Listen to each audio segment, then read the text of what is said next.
You said you've been a revolutionary since you were 15. How did you arrive at that, and what form has your thoughts about revolution I'll tell you, I was taken born since in then? 1917 in Palestine from a Zionist family, and my family were really pioneers. You know, they came to the country in 1902, you know, among the first few thousands that came to the country, you know. My uncle came even earlier in 1888. But doesn't matter, we were a very, very old Zionist family. And I grew as a Zionist, no problem at all about it. And then when I grew up, I looked and I saw Arab children without shoes. I saw Arab children much worse condition. I was a middle class Jew, not very rich, but quite well off, you know. And I saw it and I felt that it's unfair. To become a socialist, the first thing, you don't become a socialist because you read Marx's volume of Capital. I don't believe it for 1 minute. First of all, you become a socialist, then you read Marx. You know, first of all, you need the motive. And the motive for me was a very simple one. I remember it was yesterday. I was age 14, and kids write school essays, right? And I wrote an essay in which I said, I wish there were Arab kids in the same school as us. We are only Jews in the school. You see, when you live in a country, the majority population, at that time, the big majority were Arabs. We were a tiny minority. And you don't have one Arab kid in your school. As a matter of fact, I never lived with an Arab in the same house in Palestine. I never lived in the same street with an Arab in Palestine. I never had an Arab in the same school with me. The first time I lived with a Palestinian in the same house, you know where it was? In 1947 in Dublin. I come to Dublin and in my house there I find a Palestinian. I didn't believe my eyes. You see, now this is the thing, and I wrote a simple essay in which I simply said, I think that Arab kids and Jewish kids, we should be in the same school. I think we should have the same organizations. I think that we should have the same houses, the same streets, etc., etc., etc. And the teacher, in his stupidity, said, "You're a communist." I never heard the word communist even in my life. So he said, "I'm a communist, all right, I'm a communist." I know absolutely nothing. This was the specific thing that brought me to feel that the world is unfair. There's unfairness in the world because I didn't understand the logic. Why they can't be in the same building? Why can't they study in the same school? You see, in Britain, you take it for granted there are black kids, Indian kids, God knows what, white kids in your school. You know, if you have children, you have children's school. But imagine if you find out that there's no black kids in the school. And the blacks are a minority. I mean, it would be much worse if the blacks were a majority and they're not in the school. That's why if I was in South Africa, my wife is a white South African, that's what brought her to revolution politics. The fact that she was white and in her school there was no, the only blacks that she knew were the black servants. Her house had the black servants, but she didn't have blacks on the same level as the whites. And that's what brought me. That was a long, long time ago. A few months before Hitler came to power, I became a communist. I call myself communist. You know, I thought Russia is all right, Stalin is all right. I knew very little. I was only 16 years old. And then, of course, when Hitler came to power, I came to the conclusion, I read a little bit of Trotsky, and I came to the conclusion that it was a tragedy, the policy of Stalin in Germany of not to have united front with the Social Democratic Party to stop the Nazis. Because you have to stop the Nazis. If you disagree with the Social Democrats, it's not important. The important thing is to stop the Nazis, etc. And he didn't do that at all. And that's why I became a Trotskyist in 1933. I was 16 years old. It was a reaction to Stalin. That's right. Yeah. And I never changed my mind. Because the more I learned about Stalin, I mean, when I don't know, I wrote now 4 volumes of Trotsky, biography of Trotsky. I finished the last volume. I mean, the last volume is, in a way, the story is absolutely catastrophe.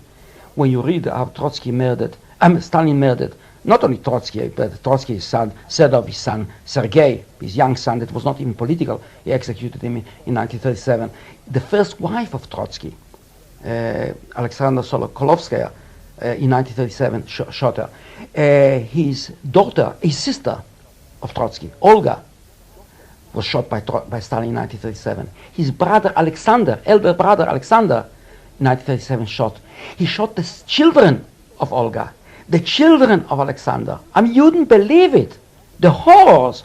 You can't imagine. The grandchildren. You see, that's for me, the horrors of Stalinism. I mean, there are people now that suddenly found out, oh, we found out about the Gulag.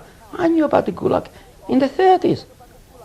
When for example, I read about the Moscow trials, and Trotsky was accused of being a Nazi agent, and a chap in the trial asked, "Why did you collaborate with the Nazis?"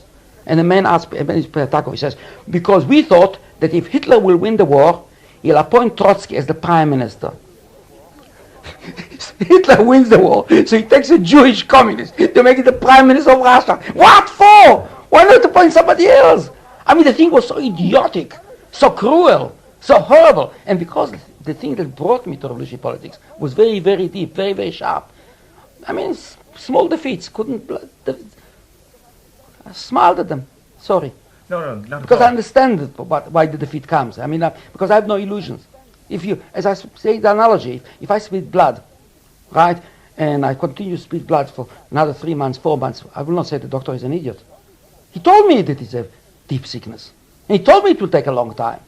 And at least with TB and things like that, we have experience with transforming from one society to another society. We never had socialism. It isn't a question that you can come and say, all right, we had socialism 300 years ago, look at it, it's done. That's not true.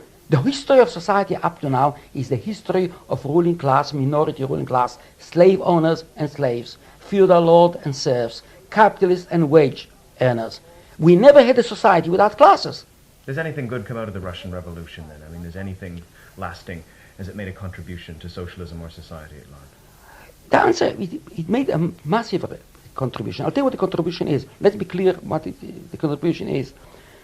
You see, somebody said, there was a German social democrat leader, that after the Paris Commune, you know the uprising in 1871 where the Parisian workers took the power in Paris and then they were slaughtered by tens of thousands of them, he simply said, if those were Parisians didn't go to the barricades, instead of they stayed in bed, nothing in history would have changed.